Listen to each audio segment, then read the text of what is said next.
Hello दोस्तों, स्वागत है आप सभी का इस वीडियो में। दोस्तों आज हम कक्षा 10वीं की प्रश्न बैंक 2022-23 के अध्याय 1 वास्तविक संख्याएं के प्रश्न क्रमांक 24 को हल करेंगे। दोस्तों इससे पहले मैंने एक वीडियो अपलोड किया है जिसमें मैंने जो प्रश्न क्रमांक 24 था 6, 72 और 120 का एलसीएम वो 23 प्रश्न में हल हो गया वो। तो अब हम उस 23 प्रश्न की जगह में उसको हल कर रहे हैं 24 नंबर में। तो चलिए शुरुआत करते हैं। तो प्रश्न है आपके पास, संख्याओं 6 और 20 का हमें आवाज गुणनखंड विधि से एचसीएफ और एलसीएम ज्ञात करना है। तो देखिए कैसे करेंगे सॉल्व। अब हमें किसका किसका एचसीएफ निकालना है, 6 और 20 का। तो दोस्तों हम 6 को क्या लिख सकते हैं, 2 गुणित 3 लिख सकते हैं। 20 को क्या लिख सकते हैं, 2 गुणित 5, 2 दूनी 4, 4 5 20। अब देखिए दोस्तों हमें क्या निकालना है, एचसीएफ निकालना है। क्या निकालना है, एचसीएफ किसका, 6 और 20 का। एचसीएफ निकालते हैं तो हम क्या देखते हैं कि जोड़ा बन रहा है या नहीं। तो 2 का जोड़ा बन रहा है तो 2, बाकी 3 का नहीं बन रहा तो छोड़ देंगे, 2 का भी नहीं बन रहा, 5 का भी नहीं बन रहा तो इनको हम छोड़ देंगे। अब हमें क्या निकालना, एलसीएम किसका किसका, 6 और 20 का बराबर। 2 का जोड़ा बन रहा है तो उसको हम एक ही बार लिखते हैं एलसीएम में भी। अब यहाँ 3 का जोड़ा नहीं बन रहा, 3 लिख देंगे, फिर 2 का नहीं बन रहा 2 भी लिख देंगे और 5 का भी लिख देंगे। अब देखिए 2 3 कितने होते हैं, 6 गुणित 5 दूनी 10, तो 6 एकम 6, तो कितना हो जाएगा 60। तो एलसीएम किसका किसका, 6 और 20 का कितना आया 60, और एचसीएफ कितना आया हमारा 2। तो ये हमारे आंसर होंगे। अब हम आगे करते हैं प्रश्न क्रमांक 25। प्रश्न क्रमांक 25 है आपके पास कि अभाज्य गुणनखंड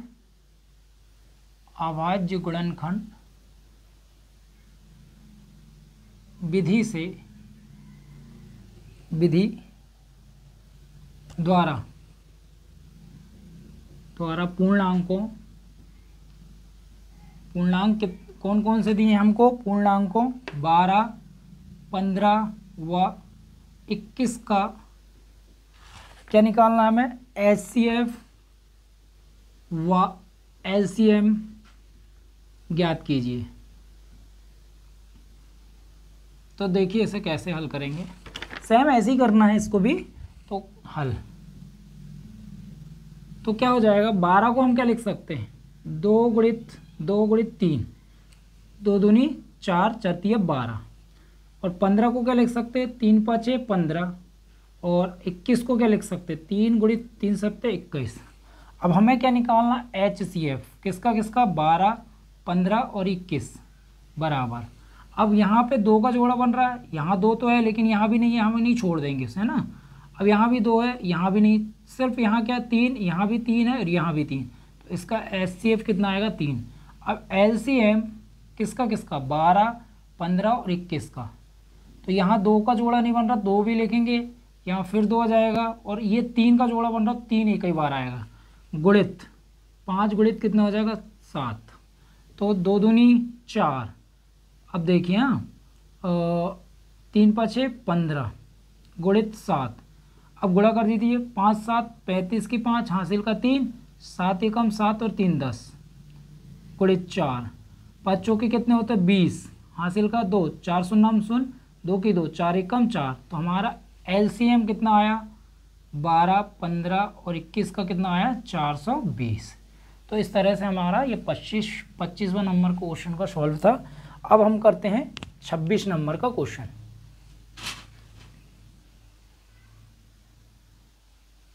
अब हम 26वां क्वेश्चन कर रहे हैं। क्वेश्चन है, व्याख्या कीजिए कि 7 गुणित 11 गुणित 13 धन 13 और 7 गुणित 6 गुणित 5 गुणित 4 गुणित 3 गुणित 2 गुणित 1 धन 5 भाज्य संख्याएं क्यों हैं।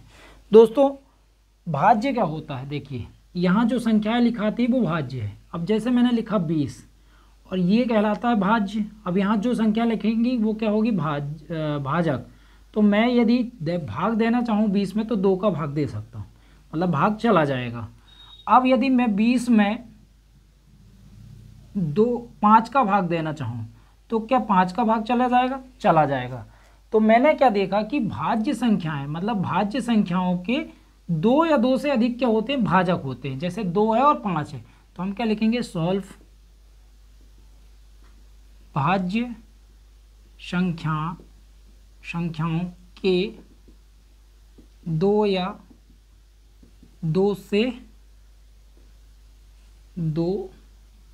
से अधिक भाजक होते हैं। तो हमारे पास पहली दी गई संख्या क्या है, ये है। तो दी गई पहली संख्या क्या है, 7 गुणित 11 गुणित 13 धन कितना है, 13। अब यहाँ से 13 क्या ले सकते हैं, उभयनिष्ठ ले सकते हैं। तो 7 गुणित 11 गुणित 13, अब देखिए हम क्या उभयनिष्ठ ले रहे हैं इससे, 13। तो 13 उभयनिष्ठ ले लिए तो क्या हो जाएगा, 7 गुणित 11 गुणित 1 बचेगा, धन कितना 1। अब देखिए 13 गुणित 11 सत्ते 77 धन 1, तो कितना हो जाएगा, 13 गुणित 77 1 78। तो ये हम गुणा करके देखते हैं। अब देखिए 13 गुणित 78, अब यहाँ पे गुणा करिए जरा, 8 तेरी 24 की 4 हासिल का 2, 8 एकम 8 और 2 10, 7 तेरी 21 की 1 हासिल का 2, 7 एकम 7 और 2 9, 4 1, 9 और 1 10।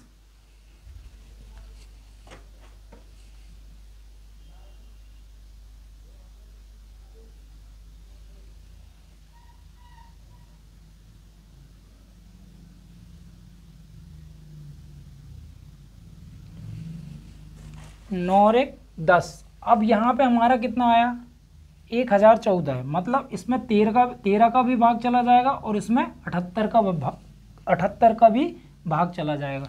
और यदि हम सरल करना चाहें तो क्या लिख सकते हैं, 13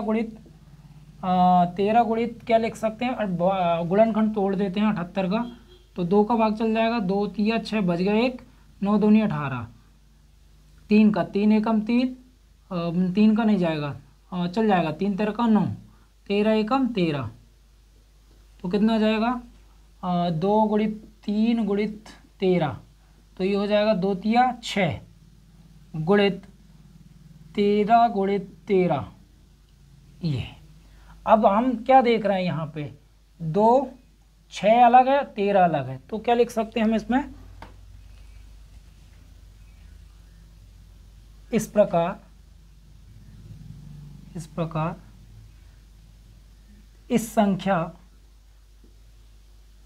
के 2 से अधिक भाजक क्या है, 1 भी है और 6 भी है और कितना है, 13 है। इसलिए यह एक भाज्य संख्या है। कैसे पता किया हमने, क्योंकि हमने पहले ही देखा है कि भाज्य संख्याओं के 2 या 2 से अधिक भाजक होते, तो हमारे पास कितना आ रहा है, 6 13 आ रहे हैं जो 2 या 2 से अधिक हैं। तो हम क्या लिखेंगे, इस प्रकार इस संख्या के 2 से अधिक क्या है, भाजक हैं, 1 6 और 13, इसलिए यह एक भाज्य संख्या है। अब इसी प्रकार इसी का दूसरा, अब दी गई दूसरी संख्या,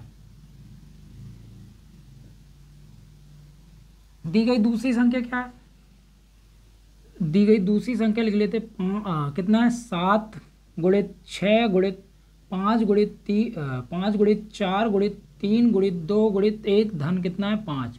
अब यहाँ 5 है, यहाँ भी 5 है, 5 क्या ले लेते हैं, उभयनिष्ठ, क्या बचेगा, 7 गुणित 6 गुणित 4 गुणित 3 गुणित 2 धन क्या बचेगा, 1। अब देखिए 5 6 7 कितने होते हैं, 42 गुणित 4 तिया 12 गुणित 2 धन कितना, 1 5 गुणित, अब हम क्या कर लेते हैं, 12 दूनी कितने हो जाएंगे, 44, 12 दूनी 24, तो 42 गुणित 12 दूनी 24 धन कितना, 1। अब 42 गुणित हम क्या कर लेते हैं, 24, तो 4 दूनी 8 4 चौके 16, 2 दूनी 4 4 दूनी 8, तो कितना हो जाएगा, 8 6 4 10 का शून्य हासिल का 1 8 और 1 9 और 1 10, तो कितना हो जाएगा, ये 5 गुणित 1008 धन कितना 1। अब 1 को जोड़ो तो कितना हो जाएगा 5 गुणे 1009, तो कितना आया 5009 आया। अब हमारे पास दो भाजक आ गए, कौन कौन से 5 और 1009। तो क्या लिख सकते हैं इस प्रकार, इस संख्या के दो से अधिक भाजक कौन कौन से हैं, 1 लिख सकते हैं, 5 लिख सकते हैं और 1009 हैं। इसलिए यह एक भाज्य संख्या है। तो दोस्तों ये प्रश्न क्रमांक 26 का हल था। दोस्तों यदि आपको मैथ करने में मज़ा आ रहा है, समझ में आ रहा है, तो प्लीज़ आप लाइक कर सकते हैं और आप अपने दोस्तों को ये वीडियो शेयर कीजिए, जिसमें हमें और आपके लिए हम क्या कर सके और ज़्यादा से ज़्यादा मेहनत कर सकें। तो अब मिलते हैं नेक्स्ट वीडियो में। Thank you.